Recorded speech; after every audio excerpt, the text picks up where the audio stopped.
you want to learn how to change the font of a text or a bunch of expression in Google Doc, this video is for you. So I've opened a new Google Doc file, my productivity plan.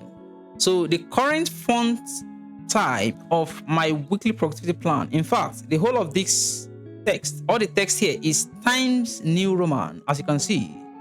So if you want to check the font of a text or a block of text, just highlight on it, right? And come here, you see font.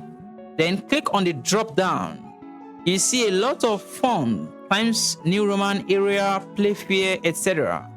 So let's say I want to change my weekly productivity plan, this text or this block of text, to a new font or another font. All I need to do is to highlight my weekly productivity plan and click on the font here, the drop down icon here, and you can change it. Let's say you want to change it to Area font. So I'm just going to click on Area. I am highlighting on it first, so I'm just going to click on it.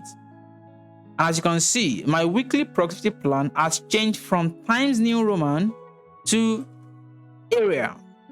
Let's say I want to change the second expression as well to a new font. The current font that it is Times New Roman, as you can see. But I want to change it to something else.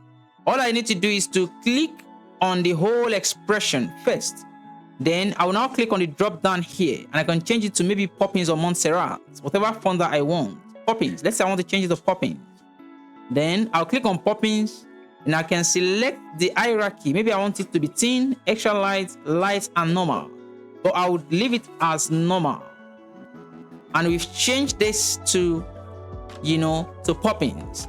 Now let's take it back to Times New Roman. The same thing. You highlight the block of text or the statement or the expression. Then you come to the font panel here. You click on it, and you change it to Times New Roman. So the same thing for my weekly productivity plan. We've changed it to Area. We want to return it back to Times New Roman. You highlight it like this. Then you come to the font panel here. You click on the drop down, and you click on Times New Roman. So this is how you change the font of a text or a block of text or an expression in Google Doc. If you find this video helpful, ensure you share, subscribe, and like. I will see you in the next episode. Thank you.